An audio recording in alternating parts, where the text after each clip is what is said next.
Hello, I'm Beth Lusby and I'm 27 years old. So I originally signed up in 2019 after a colleague of mine at work was telling me on a night shift about the trips that he'd been on previously.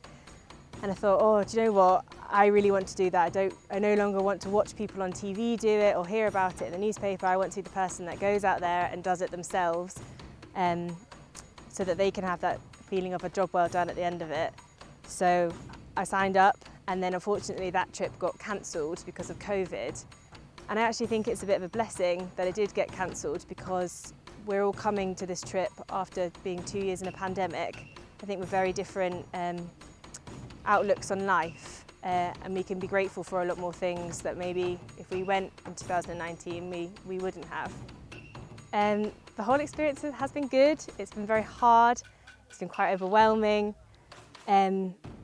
I was talking to a team member and we were saying that there's probably something that you see every single day that could make you sort of burst into tears on the spot.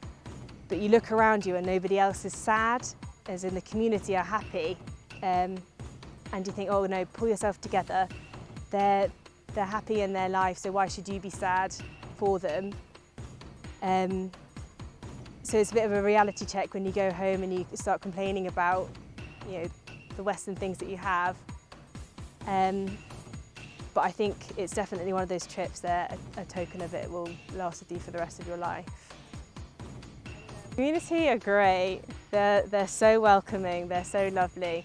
There's a lady called Mary who hasn't got a lot of English, but you give her the right smile, you start dancing and she'll be off and away. I absolutely love that about them.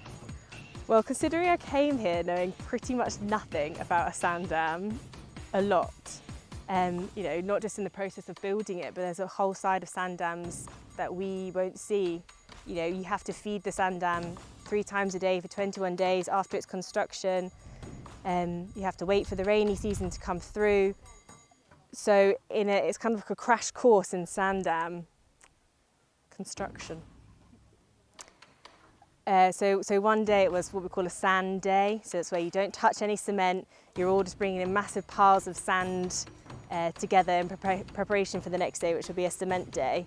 And there was a nice mix of us Joa team and the locals, and we were trying to think of a way of celebrating each massive pile of sand that we got together. So we started this collective celebration after every pile that came through, and it's just turned into a thing throughout the whole week. So every time something is completed or something's done, all of us come together and do this massive action, and it's lovely.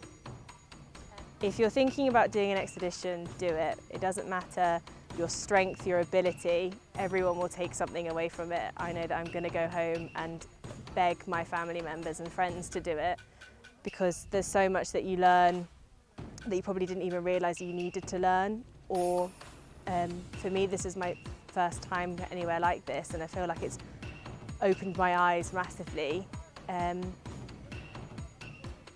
yeah, please do it. You'll come out a very different person, and I can guarantee a better person for it.